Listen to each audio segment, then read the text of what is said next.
What's your gut feeling about what's been announced today?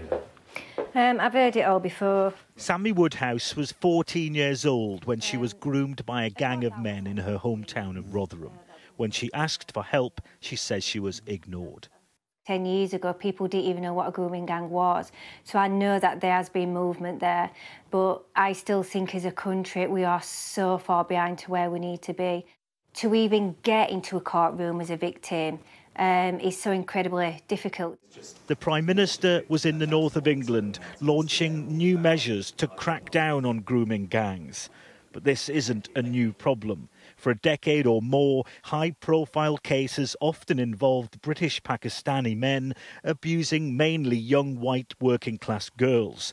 And in many cases, including here in Rochdale, where girls were trafficked by men, police failed to act for fear of being branded racist. In 2020, the Home Office produced the findings of a major report, which found, in fact, that in the majority of cases, child sexual exploitation gangs were actually comprised of white men.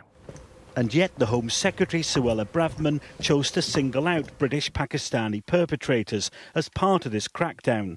The Prime Minister not so explicit. All forms of child sexual exploitation carried out by whomever are horrific and wrong, but with the specific issue of grooming gangs, we've had several independent inquiries look at the incidents here in Rochdale, but in Rotherham and Telford. And what's clear is that when victims and other whistleblowers came forward, their claims were often ignored by social workers, local politicians, or even the police.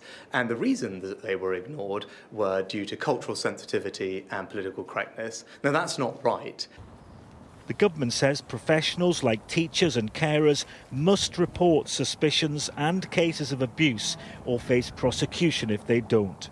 For a decade, we've been calling for stronger measures, things like mandatory reporting, and the government's turned a blind eye. So anything can now be done to improve the situation. Well, yes, good. But I think the question for the government is, what have you been doing for the last 10 years? Victims of child sex abuse say much more still needs to be done to protect vulnerable children from the predators that want to hurt them. Nick Martin, Sky News, Rochdale.